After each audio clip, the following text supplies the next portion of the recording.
അമേരിക്കയുടെയും ഇസ്രായേലിൻ്റെയും ഭാഗത്തു നിന്നും ഇറാനെതിരെ ശക്തമായ ആക്രമണങ്ങളുണ്ടായി എന്നും ഉടനടി ഇറാൻ്റെ ഭാഗത്തു നിന്നും ഇസ്രായേലിനെതിരെയും അതുപോലെ തന്നെ അമേരിക്കയുടെ മിലിറ്ററി ബേസുകൾക്കെതിരെയും ശക്തമായ തിരിച്ചടിയുണ്ടായെന്നും അതിൻ്റെ ഭാഗമായി ഗൾഫ് മേഖല പശ്ചിമേഷ്യയിലാകെ യുദ്ധഭീതി നിലനിൽക്കുകയാണ് എന്നുമുള്ള വാർത്തകൾ നമ്മളിപ്പോൾ കണ്ടുകൊണ്ടിരിക്കുകയാണ്. ഇറാനെതിരെയുള്ള ആക്രമണത്തിൻ്റെ ഭാഗമായി ഇറാൻ്റെ പരമോന്നത നേതാവായിട്ടുള്ള അയത്തുള്ള ഖമേനെയി കൊല്ലപ്പെട്ടു എന്നൊക്കെയുള്ള വാർത്തകൾ നമ്മൾ കണ്ടുകൊണ്ടിരിക്കുകയാണ്. അപ്പോൾ എന്തുകൊണ്ട് ഈ സമയത്ത് ഇസ്രായേലിൻ്റെയും അമേരിക്കയുടെയും ഭാഗത്ത് നിന്ന് ഇറാനെതിരെ ഒരു ആക്രമണം ഉണ്ടായി എന്ന് ചോദിക്കുമ്പോൾ അത് ഇറാൻ്റെ ആണവായുധ ശേഖരങ്ങൾക്കെതിരെയാണ് എന്നും അതുപോലെ തന്നെ ഇറാനിലെ ഏകാധിപത്യ ഭരണം അവസാനിപ്പിച്ച് ജനാധിപത്യം തിരിച്ചു കൊണ്ടുവരുന്നതിന് വേണ്ടിയിട്ടാണ് എന്നും അമേരിക്കയ്ക്ക് ഈ മേഖലയിൽ അവരുടെ ശക്തി വർദ്ധിപ്പിക്കുന്നതിന് വേണ്ടിയിട്ടാണെന്നൊക്കെയുള്ള പല അഭിപ്രായങ്ങൾ മുന്നോട്ട് വരുന്നുണ്ടെങ്കിലും സത്യം പറഞ്ഞു കഴിഞ്ഞാൽ എന്തുകൊണ്ടാണ് ഇപ്പോൾ ഇങ്ങനെ ഒരു യുദ്ധം നടക്കുന്നത് എന്നതിന് കൃത്യമായിട്ടുള്ള ഉത്തരം പറയാൻ നമുക്ക് സാധിക്കുകയില്ല. കാരണം ഈ രാജ്യങ്ങളുടെയൊക്കെ നേതാക്കന്മാരാണ് ഈ യുദ്ധപ്രഖ്യാപനം നടത്തുന്നത്.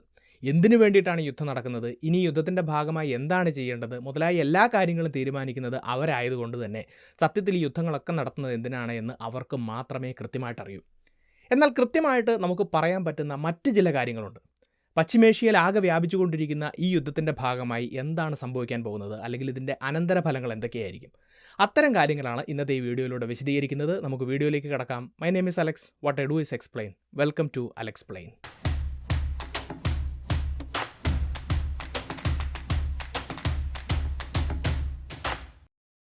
അപ്പം നിലവിലത്തെ യുദ്ധത്തിൻ്റെ അനന്തരഫലങ്ങളെക്കുറിച്ച് മനസ്സിലാക്കാൻ വേണ്ടി ശ്രമിക്കുമ്പോൾ വ്യക്തമായിട്ടുള്ളൊരു കാര്യം നമുക്ക് കാണാൻ കഴിയും.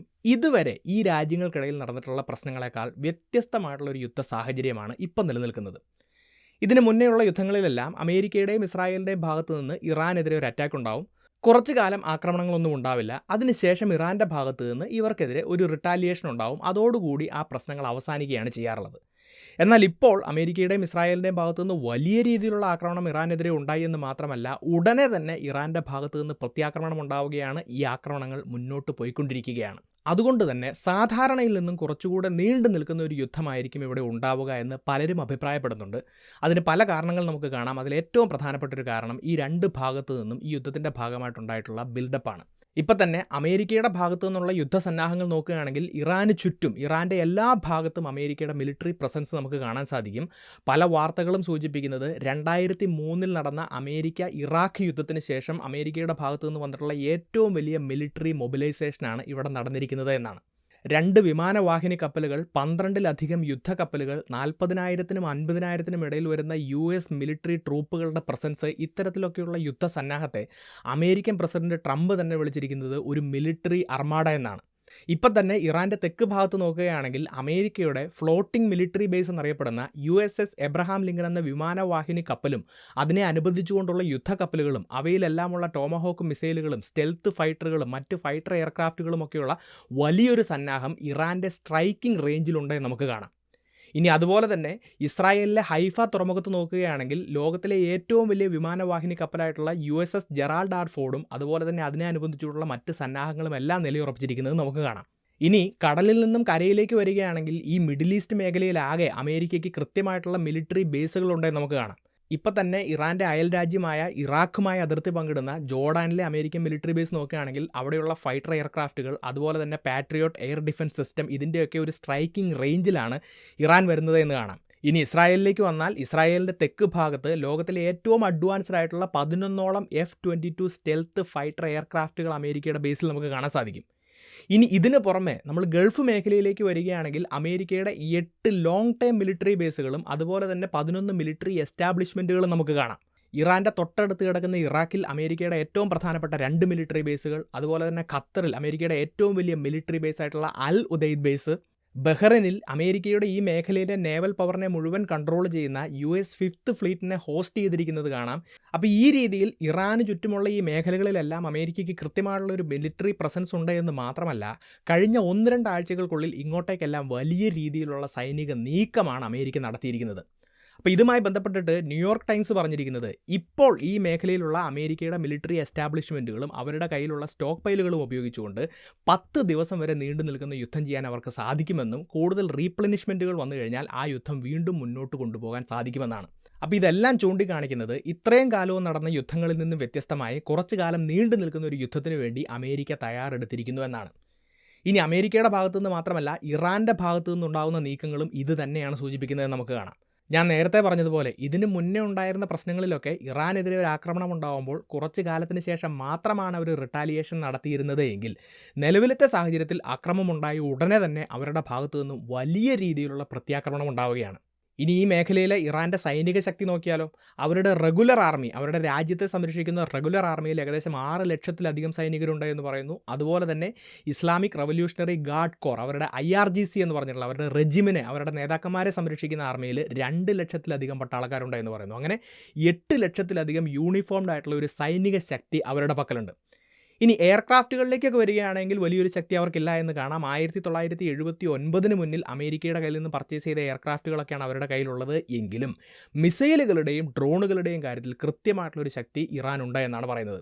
ഇപ്പോൾ തന്നെ നോക്കുകയാണെങ്കിൽ 3000-ലധികം ബാലിസ്റ്റിക് മിസൈലുകളുടെ ഒരു ശേഖരം അവരുടെ പക്കലുണ്ട് എന്ന് പറയുന്നു. അതിൽ ഭൂരിഭാഗവും ഇസ്രായേലിനെ നേരിട്ട് ആക്രമിക്കാൻ കെൽപ്പുള്ളതാണ്. ഇനി ഡ്രോണുകളുടെ കാര്യത്തിലും വളരെ ശക്തമായിട്ടുള്ള ഒരു സ്റ്റോക്ക് പൈൽ നമുക്ക് കാണാൻ സാധിക്കും. ഇപ്പോൾ ഒരു ഉദാഹരണം നോക്കുകയാണെങ്കിൽ ഷഹീദൊക്കെ പോലെയുള്ള ഡ്രോണുകൾ ഒരു ടാർഗറ്റിൽ ചെന്ന് ക്രാഷ് ചെയ്യുകയും അവിടെ എക്സ്പ്ലോഡ് ചെയ്യുകയും ചെയ്യുന്ന ആ ഡ്രോണുകളുടെ ശക്തി റഷ്യ ഉക്രൈൻ യുദ്ധത്തിൻ്റെ സമയത്തൊക്കെ ലോകം കണ്ടതാണ്. അപ്പോൾ ഈ രീതിയിൽ അവരുടെ പക്കലുള്ള ശക്തമായ ഡ്രോണുകളും മിസൈലുകളും ഒക്കെ ഉപയോഗിച്ചുകൊണ്ട് ഇസ്രായേലിനെതിരെയും അതുപോലെ തന്നെ ഈ മേഖലയിൽ ഞാൻ നേരത്തെ പറഞ്ഞ അമേരിക്കയുടെ മിലിറ്ററി ബേസുകൾക്കെതിരെയും ബഹ്റിനിലെയും ഖത്തറിലെയും കുവൈറ്റിലെയും എല്ലാം അമേരിക്കൻ മിലിറ്ററി ബേസുകൾക്കെതിരെ വ്യക്തമായിട്ടുള്ള ഒരു ആക്രമണം ഇറാൻ നടത്തുന്നത് നമുക്ക് കാണാം. അപ്പോൾ ഈ രീതിയിലുള്ള ഒരു ഓൾ ഔട്ട് അറ്റാക്കിലേക്ക് അവർ പോകുന്നതും ഇത് വ്യത്യസ്തമായിട്ടുള്ളൊരു യുദ്ധമാണ് എന്ന് സൂചിപ്പിക്കുന്നു. മാത്രമല്ല ഈ യുദ്ധം നീണ്ടു നിൽക്കുമെന്നുള്ളതിൻ്റെ മറ്റൊരു തെളിവാണ്. ഇനി ഇറാനെ സംബന്ധിച്ചിടത്തോളം ഡയറക്റ്റ് ആയിട്ടുള്ള ഇത്തരത്തിലുള്ള മിലിറ്ററി പവർ മാത്രമല്ല ഇൻഡയറക്റ്റ് ആയിട്ടുള്ള ചില കാര്യങ്ങളും അവർക്ക് ഉപയോഗിക്കാൻ സാധിക്കും. അതിൽ ഏറ്റവും പ്രധാനപ്പെട്ടതാണ് ഇറാൻ്റെ പ്രോക്സികൾ എന്ന് പറയുന്നത്. ഹെസ്ബൊള്ള, ഹമാസ്, ഹൂതികൾ പോലെയുള്ള ഇറാൻ്റെ പ്രോക്സി ഫോഴ്സുകൾ ഈ മിഡിൽ ഈസ്റ്റ് മേഖലയുടെ പല ഭാഗത്തുമുണ്ട്. പണ്ടത്തേതിനെ അപേക്ഷിച്ച് അവരുടെ എല്ലാം ശക്തി ക്ഷയിച്ചുകൊണ്ടിരിക്കുകയാണ് എങ്കിലും ഈ ഒരു സാഹചര്യത്തിൽ അവരെയൊക്കെ ഉപയോഗിക്കാൻ ഇറാന് സാധിക്കുമെന്നുള്ളത് മനസ്സിലാക്കുക. ഇറാൻ്റെയും ഇറാൻ്റെ പ്രോക്സികളുടെയും ലൊക്കേഷൻ എന്ന് പറയുന്നതും അവരുടെ ഒരു വലിയ അഡ്വാൻറ്റേജാണ്. ഇപ്പോൾ തന്നെ നോക്കുകയാണെങ്കിൽ ഇറാൻ്റെ തൊട്ടടുത്ത് കിടക്കുന്ന ഹോർമൂസ് കടലിടുക്കിനെ അവർ ബ്ലോക്ക് ചെയ്തു എന്നുള്ള വാർത്തകൾ പുറത്തു വന്നുകൊണ്ടിരിക്കുകയാണ്.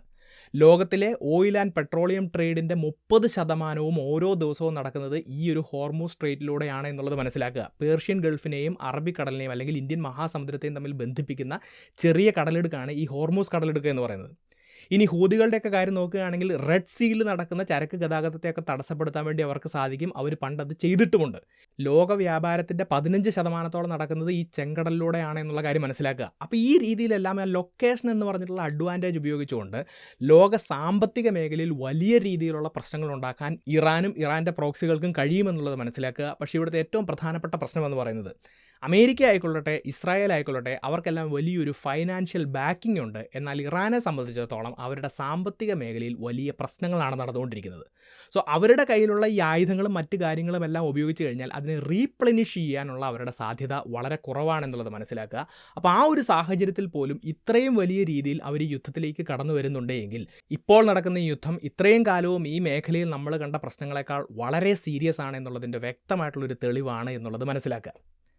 ഇനി അടുത്ത ചോദ്യത്തിലേക്ക് നമ്മൾ കടക്കുകയാണ്. ഇങ്ങനെയൊക്കെയാണ് മുന്നോട്ട് പോകുന്നത് എങ്കിൽ ഇപ്പോഴത്തെ ഈ പ്രശ്നത്തിൻ്റെ അനന്തരഫലങ്ങൾ, ഇതിൻ്റെ ഇമ്പാക്റ്റുകൾ എന്തൊക്കെയായിരിക്കും? അപ്പോൾ ഇവിടെ പലരും പലതരത്തിലുള്ള ഇമ്പാക്റ്റുകൾ പ്രെഡിക്റ്റ് ചെയ്യുന്നുണ്ടെന്ന് നമുക്ക് കാണാം. അപ്പോൾ അതിനകത്ത് ഏറ്റവും മോശം ഇമ്പാക്റ്റുകളിൽ നിന്നും താരതമ്യേന നല്ല ഇമ്പാക്റ്റുകളിലേക്ക് നമുക്ക് വരാം. അപ്പോൾ ഇവിടുത്തെ വേഴ്സ്റ്റ് പോസിബിൾ ഔട്ട്കം എന്ന് പറയുന്നത് ഈ യുദ്ധം കൂടുതൽ സ്ഥലങ്ങളിലേക്ക് വ്യാപിക്കുകയും കൂടുതൽ കാലം നീണ്ടു നിൽക്കുകയും ചെയ്യും എന്നുള്ളതാണ്. അപ്പോൾ ഈ രീതിയിൽ യുദ്ധം നീണ്ടു നിൽക്കുക എന്നുള്ളത് വളരെ മോശം കാര്യമാണ്. ഇപ്പോൾ തന്നെ വാർത്തകൾ നമ്മൾ നോക്കുകയാണെങ്കിൽ UK പോലെയുള്ള രാജ്യങ്ങൾ ഈ യുദ്ധത്തിലേക്ക് കടന്നു വരുന്നു എന്നുള്ള വാർത്തകൾ നമ്മൾ കാണുന്നുണ്ട്. അപ്പോൾ ഈ രീതിയിൽ ഈ രണ്ട് ഭാഗങ്ങളെയും സപ്പോർട്ട് ചെയ്തുകൊണ്ട് കൂടുതൽ പാർട്ടിസിപ്പേഷൻ ഈ യുദ്ധത്തിലുണ്ടായാൽ ഈ യുദ്ധം ലോകത്തിൻ്റെ മറ്റ് ഭാഗങ്ങളിലേക്ക് വ്യാപിക്കുകയും ഈ മേഖലയിലുള്ള സാധാരണക്കാരുടെയൊക്കെ ജീവിതത്തെ അത് സാരമായി ബാധിക്കുകയും ചെയ്യും. ലോക സാമ്പത്തിക മേഖല ഇത് സാരമായി ബാധിക്കും. ഓയിൽ ട്രേഡിൻ്റെ ഭാഗമായിട്ട്, സാധാരണ ട്രേഡിൻ്റെ ഭാഗമായിട്ട്, അതുപോലെ തന്നെ ഈ വെസ്റ്റ് ഏഷ്യ എന്ന് പറയുന്നത് ലോകത്തിൻ്റെ ഒരു ട്രാവൽ ഹബ്ബാണ്. അപ്പോൾ അതൊക്കെ ബന്ധപ്പെട്ടിട്ടുള്ള ഒരുപാട് പ്രശ്നങ്ങൾ ഉണ്ടാവുകയും അത് ലോകത്ത് വലിയ വലിയ പ്രശ്നങ്ങൾക്ക് കാരണമാവുകയും ചെയ്യും. അത് സംഭവിക്കാതിരിക്കട്ടെ എന്ന് നമുക്ക് പ്രത്യാശിക്കാം. ഇനി ഇവിടുത്തെ രണ്ടാമത്തെ ഔട്ട്കം എന്ന് പറയുന്നത് ഇതിലേതെങ്കിലും ഒരു സൈഡ് വിജയിക്കുകയും മറ്റേ സൈഡ് പരാജയപ്പെടുകയും അതിൻ്റെ ഭാഗമായി യുദ്ധം അവസാനിക്കുകയും ചെയ്യുക എന്നുള്ളതാണ്. അപ്പോൾ ഇവിടെ ഇറാൻ അമേരിക്കയെയും ഇസ്രായേലിനെയും പരാജയപ്പെടുത്തി യുദ്ധത്തിൽ വിജയിക്കുമെന്നുള്ളതിൻ്റെ പ്രോബബിലിറ്റി വളരെ വളരെ കുറവാണ്, അല്ലെങ്കിൽ ഒട്ടും തന്നെ ഇല്ല എന്ന് നമുക്ക് എല്ലാവർക്കും അറിയാം. മറിച്ച് അമേരിക്കയും ഇസ്രായേലും ഒരു പക്ഷേ ഇറാനെ പരാജയപ്പെടുത്തി യുദ്ധം അവസാനിപ്പിച്ചേക്കാം. പക്ഷേ അങ്ങനെ സംഭവിച്ചാൽ പോലും തുടർന്ന് എന്താണ് സംഭവിക്കുന്നത് എന്നുള്ളൊരു ചോദ്യം ഇവിടെ നിലനിൽക്കുകയാണ്. ഇറാനിൽ ജനാധിപത്യം പുനഃസ്ഥാപിക്കുകയും ഇറാനെ ഒരു സ്വർഗ്ഗമാക്കി മാറ്റുകയും ചെയ്യുമെന്നൊക്കെ പറയുന്നത് ഒരിക്കലും സംഭവിക്കുകയില്ല എന്ന് നമുക്കറിയാം. നമ്മളിപ്പോൾ ചരിത്രം പരിശോധിക്കുകയാണെങ്കിൽ അഫ്ഗാനിസ്ഥാനിലും ഇറാഖിലുമൊക്കെ അമേരിക്ക യുദ്ധം ചെയ്ത് അവരെ തോൽപ്പിച്ച യുദ്ധം അവസാനിപ്പിച്ചുവെങ്കിലും ആ രാജ്യങ്ങളിലൊന്നും കാലാകാലത്തേക്ക് ഒരു തരത്തിലുമുള്ള സമാധാനവും ഉണ്ടായിട്ടില്ല എന്ന് മാത്രമല്ല, കുറേ കാലത്തിന് ശേഷം കൂടുതൽ പ്രശ്നങ്ങളിലേക്ക് അവർ പോവുകയാണ് ചെയ്തിട്ടുള്ളത്. അങ്ങനെ ഒരു കാര്യം തന്നെയായിരിക്കും ഇവിടെയും സംഭവിക്കുക എന്ന് പലരും അഭിപ്രായപ്പെടുന്നു. ഇനി ഇവിടെ മൂന്നാമത്തേതാണ് നിലവിലത്തെ സാഹചര്യത്തിലെ താരതമ്യേന ഒരു ബെസ്റ്റ് ഔട്ട്കം എന്ന് പറയുന്നത്. അതെന്താണെന്ന് വെച്ച് കഴിഞ്ഞാൽ ഈ രണ്ട് ഭാഗത്ത് നിൽക്കുന്ന ആളുകൾ പരസ്പരം സമാധാന ചർച്ചകൾ നടത്തുകയും ഇരുപക്ഷത്തും വലിയ നഷ്ടങ്ങളില്ലാതെ ഈ യുദ്ധം അവസാനിപ്പിക്കുകയും ചെയ്യുക എന്നുള്ളതാണ്. ഇപ്പോൾ ഐക്യരാഷ്ട്ര സംഘടനയൊക്കെ പല കാര്യങ്ങളും ചെയ്യുന്നുണ്ട്. പക്ഷേ ഐക്യരാഷ്ട്ര സംഘടനയൊക്കെ ഒരു പല്ലുകൊഴിഞ്ഞ സിംഹമാണ് എന്നും ഇപ്പോഴത്തെ സാഹചര്യത്തിൽ അവർക്കൊന്നും ചെയ്യാൻ സാധിക്കുകയില്ല എന്നും ലോകത്തെമ്പാടും ഒരു അഭിപ്രായമുണ്ട്. അപ്പോൾ ഞാൻ ഈ വീഡിയോയുടെ തുടക്കത്തിൽ പറഞ്ഞതുപോലെ ഈ യുദ്ധം ആരംഭിക്കണമെന്നും ഈ യുദ്ധം എങ്ങോട്ട് പോകണം എന്നൊക്കെ തീരുമാനിക്കുന്നത് ഈ രാജ്യങ്ങളിലെ നേതാക്കന്മാരാണ്. ഇവിടുത്തെ പ്രസിഡന്റുമാരും അതുപോലെ തന്നെ സുപ്രീം ലീഡർമാരൊക്കെയാണ്. അപ്പോൾ അവർ തീരുമാനിച്ചാൽ മാത്രമേ ഈ യുദ്ധം സമാധാനത്തിൽ പര്യവസാനിക്കുകയുള്ളൂ എന്നുള്ള കാര്യം മനസ്സിലാക്കുക. ഇവിടെ നമ്മളെല്ലാം മനസ്സിലാക്കേണ്ട ഒരു വലിയ യാഥാർത്ഥ്യമുണ്ട്. അതെന്താണെന്ന് ചോദിച്ചു കഴിഞ്ഞാൽ, നമ്മുടെ ഈ ലോകരാജ്യങ്ങളുടെ എല്ലാ നേതാക്കന്മാരും അതുപോലെ തന്നെ അവരുടെ മന്ത്രിസഭയിലെ പ്രധാനപ്പെട്ട മന്ത്രിമാരും അവരുടെ സൈനിക മേധാവികളും അതുപോലെ തന്നെ അവർക്കൊക്കെ വാരിക്കോരി ഡൊണേഷൻ കൊടുക്കുന്ന കോർപ്പറേറ്റ് മേധാവികളുമൊക്കെ 1-2 മീറ്റർ ഘനമുള്ള കവചങ്ങൾ കൊണ്ട് നിർമ്മിക്കപ്പെട്ടിട്ടുള്ള ഭൂഗർഭ അറകളിലോ വലിയ വലിയ ബങ്കറുകളിലൊക്കെ ഇരുന്ന് വലിയ ചർച്ചകൾ നടത്തിയിട്ടാണ് ഇത്തരത്തിലുള്ള യുദ്ധപ്രഖ്യാപനങ്ങളിലേക്കും തീരുമാനങ്ങളിലേക്കും ഒക്കെ എത്തുന്നത്. പക്ഷേ അത്തരത്തിലുള്ള യുദ്ധങ്ങൾ ആരംഭിക്കുമ്പോൾ അതിൻ്റെ കഷ്ടതകൾ അനുഭവിക്കുന്നത് ആരാണ്? രാജ്യം കാക്കുന്ന സൈനികന്മാരും അതുപോലെ തന്നെ അന്നന്നത്തെ ആഹാരത്തിന് വേണ്ടി കഷ്ടപ്പെട്ട് പണിയെടുത്ത് ജീവിക്കുന്ന സാധാരണക്കാരായിട്ടുള്ള ആളുകളുമാണ്.